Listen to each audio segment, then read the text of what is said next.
Hatchet, Chapter 3.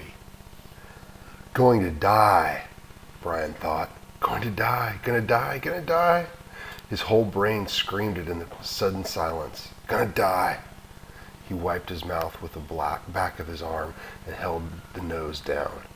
The plane went into a glide, a very fast glide at 8 altitude, and suddenly there weren't any legs. All he'd seen since they started flying over the forest was lakes, and now they were gone. Gone. Out in front, far away at the horizon. He could see lots of them. Off to the right and left, more of them, glittering blue in the late afternoon in the sun. But he needed one right in front.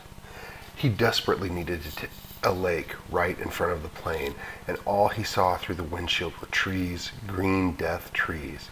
If he had to turn, he couldn't think. He didn't think he could keep flying.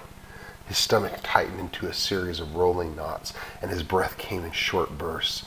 There! Not quite in front, but slightly to the right, he saw a lake, L-shaped with rounded corners, and the plane was nearly aimed at the long part of the L, coming from the bottom and heading to the top. Just a tiny bit to the right. He pushed the rudder pedal gently, and the nose moved over. But the turn cost him speed, and now the lake was above the nose. He pulled back on the wheel slightly, and the nose came up. This caused the plane to slow dramatically and almost seemed to stop and wallow in the air. The controls came very loose feeling and frightened Brian, making him push the wheel back in. This increased speed a bit, but filled the windshield once more with nothing but trees, and the lake well above the nose and out of reach.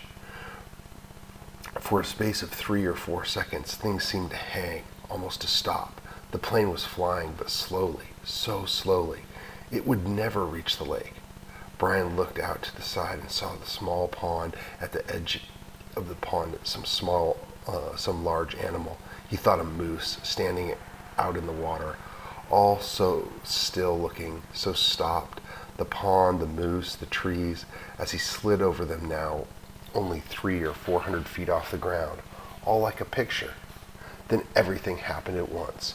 The trees suddenly took on detail, filled his whole field of vision with green, and he knew he would hit and would die, but his luck held. Just as he was to hit, he came into an open lane, a channel of alien trees, a wide place leading to the lake. The plane, committed now to crashing, fell into the wide place like a stone, and Brian eased back on the wheel and braced himself for the crash. But there was a tiny bit of speed left, and when he pulled on the wheel, the nose came up, and he saw in front of the blue of the lake, and at that instant the plane hit the trees. There was a great wrenching as the wings caught the pines at the side of the clearing and broke back just outside of the main braces. Dust and dirt blew off the floor into his face so hard he thought there must have been some kind of explosion. He was momentarily blinded and slammed forward in the seat, smashing his head into the wheel. And then a wild crashing sound, a ripping of metal, and the plane rolled to the right and blew through the trees, out over the water and down to slam into the lake, skip once in the water as hard as concrete, water that tore the windshield out and shattered the side windows, water that drove him back into the seat. Somebody was screaming as the plane drove down into the water. Someone screamed tight animal screams of fear and pain. He did not know that it was his sound, that he roared against the water that took him, and the plane still deeper down in the water. He saw nothing but sense blue, cold blue-green. He raked at the seatbelt catch, tore his nails loose on one hand. He ripped at it until it somehow released. The water trying to kill him, to end him. Somehow he pulled himself out of the shattered front window and clawed up into the blue, felt something hold him back, felt his windbreaker tear, and he was free, tearing free, ripping free. But so far the surface and his lungs could not do this thing.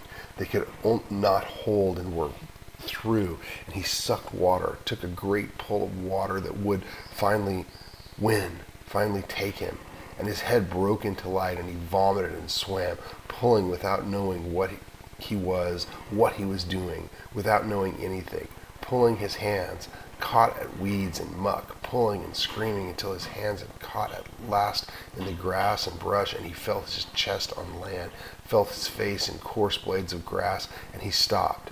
Everything stopped. The color came that he had never seen before, a color that exploded in his mind with pain, and he was gone from it all, spiraling out into the world, spiraling out into nothing. Nothing.